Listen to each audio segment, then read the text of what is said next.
Ano? Oh. Mabalik tayo doon. Opo. Meron silang kasanayan. Yung May mga direksyon ang kanilang bawat hakbang at gampanin na gagawin. Hindi kagaya ng mga ibang mga nasa television. Opo. Ha? Napakadali kasi ng trabaho nila eh. Ang trabaho lang nila magtanong eh. At saka magparatang. Minsan, oh. Pero kahit kailan, itong mga ito, hindi pa sila nalagay sa kalagayan na sila naman ang tinatanong. Nako. Di ba? Oh, parang nahihinuha ako na Kasi, kasi tinangka ako na naipatawag doon sa ABS-CBN hearing nung kanyang renewal. Opo. Ayaw pumunta. Magaling lang sila, mag-imbita na sila pag tatatanungin ka sa programa nila. Pero pag silang inimbita mo... Yung mga anchor ba tinutukoy nyo, Sen? Mga anchor din nila? Anchor ba yung tawag doon? Anchor po ang tawag doon. Broadcaster, announcer. Oh, yan, yung mga yan. Oho. Nang kanilang napag-aralan lang at nagkaroon ng kasanayan, ay yung magtatanong ka lang. Pero alam mo, pati pagtatanong alam mong may pagka-personal Kasi kung ikaw anchor ka dyan, kailangan mabigyan natin ng konting emphasis ito. Pag anchor ka at ang tinatalakay mo yung sinasabi nating public affairs, Opo. makikinabang ang tao dito Sapagkat lalong-lalo na kung alam nilang ikaw ay matagal na dyan sa profession na yan. At kilalang-kilala ka Opo naman, oo. Mapagkakamalang ka na napakagaling mo. Depende sa mga taong kinakausap mo, di ba? Opo, oho. Ibig sabihin, naniniwala sila sa iyo. Nagkakaroon sila ng paniniwala na maaaring lahat ng naririnig nila, lalo na sa pagtalakay mo ng mga issues, nakakakuha sila ng mga batayang impormasyon na nakapagbibigay sila ng iba yung kaalaman. Magmumold dyan sa isipan ng tao. Ngayon, pananagutan mo bilang anchor na huwag ka maging bias, ano? Ay. Kailangan kailangan objective ka para hindi mo mailigaw ang tao sa paniwala na dahil nga sa pagtatanong mo, akala mo yung taong pinararatangan mo, akala mo'y ganon. Tama. Kapag hindi ka objective, pag hindi ka nasa gitna, hindi ka dapat nandun Sa akin lang. Sa akin lang. Kasi ang responsibilidad mo, napakalaki. Kumbaga, public property ka na Totoo po naniniwala sa'yo, nakikinig sa'yo ang tao. Na yun Tama. Kasi kung sino-sino lang, halimbawa, biglang gumawa ng programa si Saito.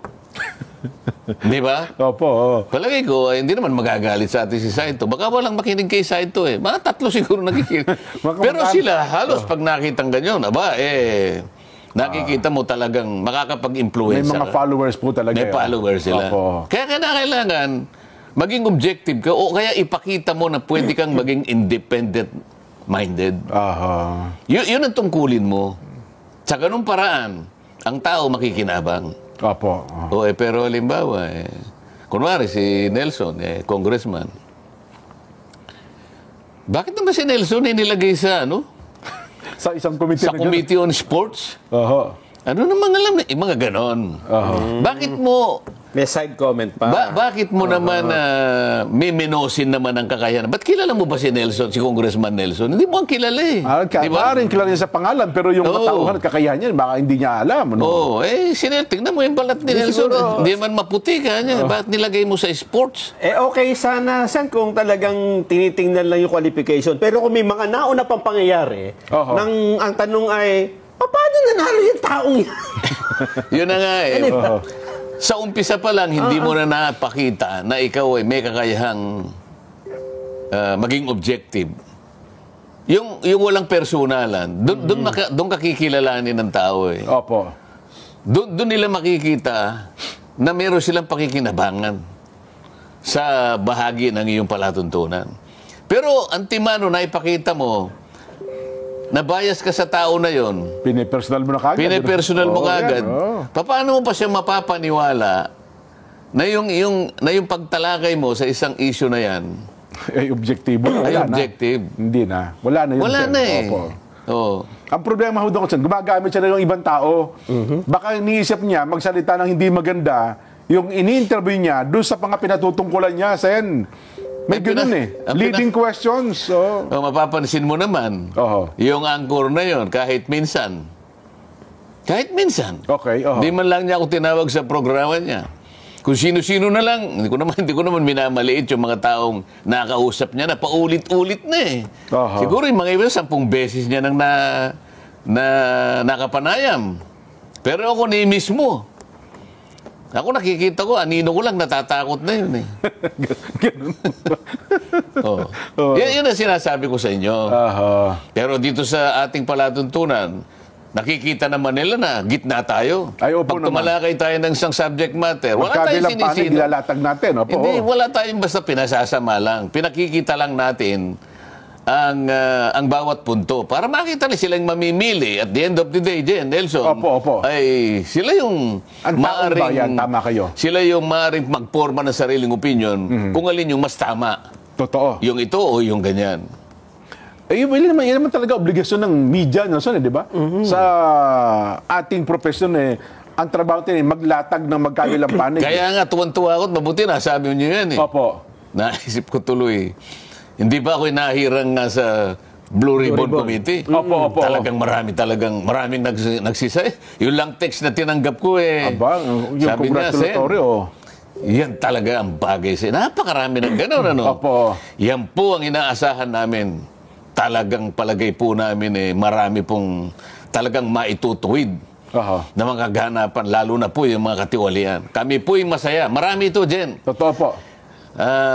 Alam mo, ang aking problema ngayon kung paano ko sasagutin ng mga text messages. Nasagot ko na yung 400 kaninang madaling araw. Meron na naman 300 na dumating. Walang katapusan na pagsagot ng mga text messages. Kaya nga, tataka ko. Nabanggit ko.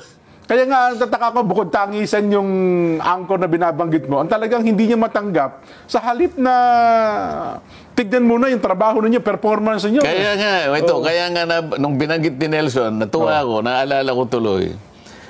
Wala silang pupuntahan ngayon eh. Okay. Dinahirang akong Blue Ribbon. Naalala mo yung 2 malapad na dyaryo? Opo. Tuwan-tuwa ako eh. Nung umagang gano'n, kasi yung mga dyaryo, nilalagay nila meron kaming labisita doon sa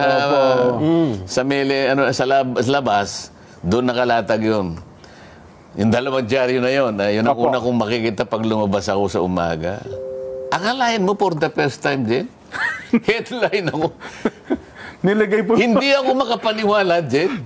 Siya, hindi totoo ito. Ako lang mag-isa natatawa ko. Akalain mo, hindi na rin nila nakuha na baligtarin ang mga pangyayari. O kaya hindi ba lamang bagitin ang pangalan niyo? Hindi ba nung una tayo nagtatalo rito at pinag-uusapan kung kinakailangang sikilin nila yung katotohanan. Yung una natin pinag-uusapan. Ngayon, yung 2 dyaryo, walang magawa tayo. Pati litrato ko dyan nandun. Wala. Alam mo ginawa ni Mrs. Jen? Opo. Dahil siguro pinag-uusapan din na ginupit niya yung buong page. At talagang nilagay niya sa kanyang baka palaminate pa ni Ma'am Edna po.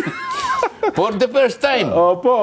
At for the first time, ay ire-report kayo ni Mayan Corbera.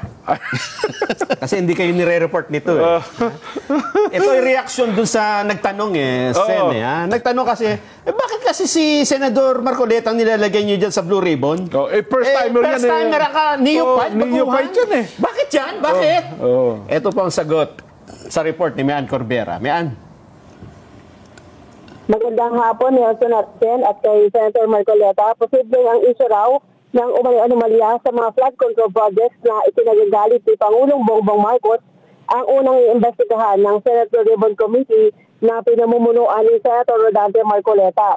Yan ay ayon kay Senate President Pro Tempore Jinggoy Estrada. Sabi ni Estrada, may inihain ng resolusyon si Senator Erwin Tulfo para siyasatin ng Senado ang umunikatiwalian sa flood control projects.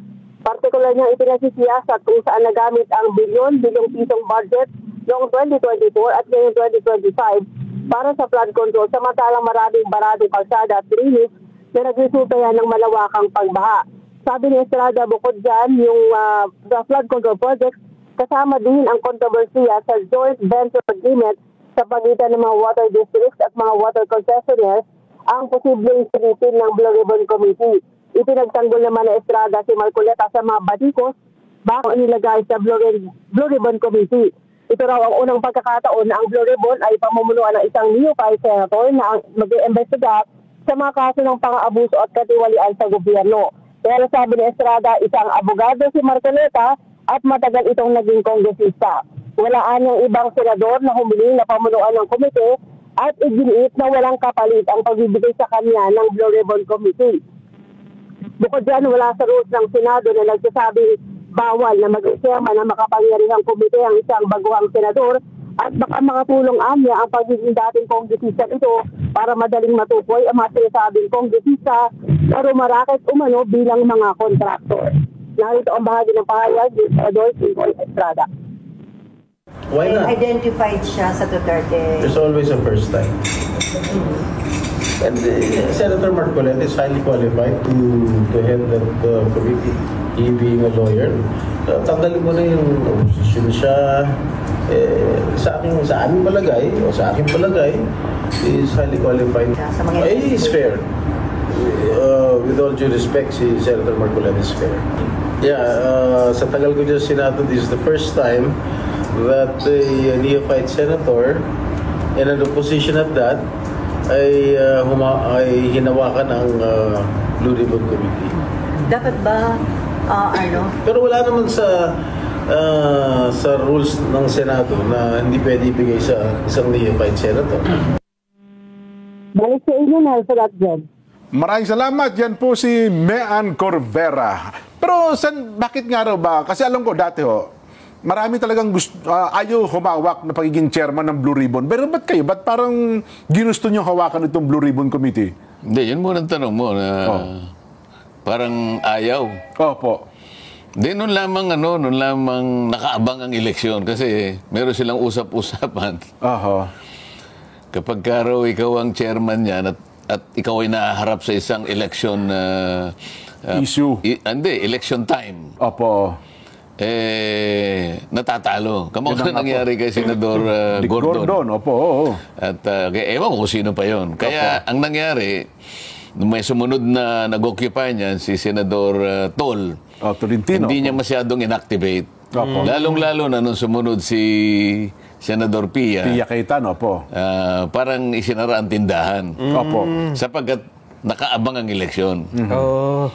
Ngayon naman, tapos naman ang eleksyon. Bakit na, ano bang iindahin mo riyan? At saka importante, kung mapapakinabangan ng tao, hindi ba? Opo. At saka, in fairness, pasensya na po sa iba, mga nauna, itong Blue Ribbon, aminin mo na hindi, mukhang nakasangkapan talaga sa politika Family issue, fertilizer funds scam, etc. namang inibestigahan po ng Blue Ribbon, may bahid talaga ng politika, Sen, at mukhang nagamit talaga sa politika ng mga panahon na yun. Hindi kasi naman, nasa paraan kasi ng pag-uusisa mo rin Nasa paraan mo naman ng kung paano mo i-undertake yung investigasyon Kagaya nga ng nasabi mo kanina, kailangan ba, sinabi ni Senador Jinggoy, nakita niya na objective yan, fair yan. Opo. Kailangan maging fair ka, hindi yung tatakutin mo yung mga tao, gaya ng nangyari sa Parmali, pinakulong mo lahat.